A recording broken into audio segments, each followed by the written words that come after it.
ये निराश्रित गोवंश समाजवादी पार्टी ने दिए और इसीलिए इन्होंने गायों को लावारिस छोड़ दिया था।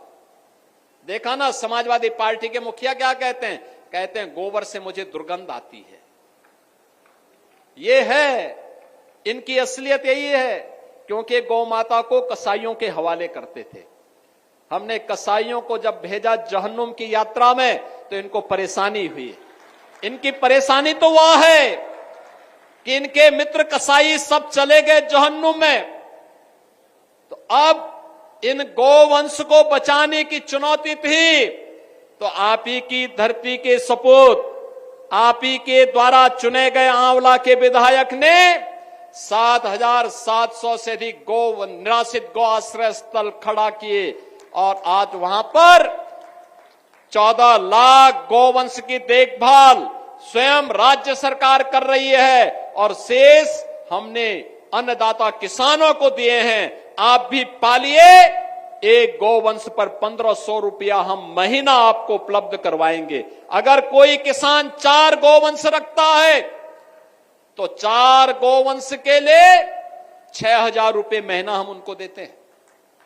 आप याद करिए, आम के आम और गुठली के भी दाम, इसी को कहते हैं। यानी गौ माता की सेवा का पुण्य भी पाओ और सरकार का अनुदान भी पाओ। और इसीलिए आज के इस अवसर पर भारत के अंदर, भारत की परंपरा तो गौ और गंगा की परंपरा है।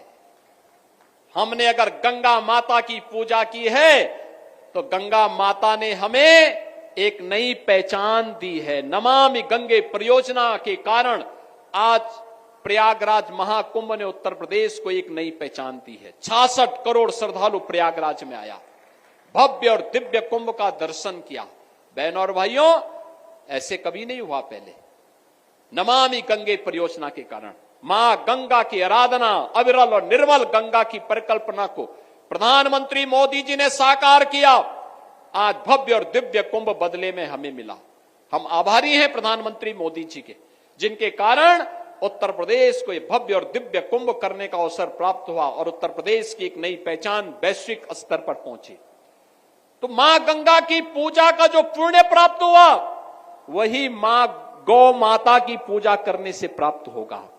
तो इस समाजवादी पार्टी के लोग जो गौ कसी करवाते थे, गौ तस्करों के साथ और कसाईयों के साथ जिनके संबंध थे, वे गौ माता की सेवा क्या करना जाने। तो उनके गौ माता के गोबर में तो दुर्गंध ही नजर आएगी। उन्हें अपने कृत्यों में दुर्गंध नजर नहीं आती है, उन्हें गौ माता की सेवा में दुर्गंध नजर आती थी और इसीलिए उनके अध्यक्ष के मुंह से निकली गई। देश विदेश की तमाम खबरों के लिए सब्सक्राइब करें NKP न्यूज। जीत सच की।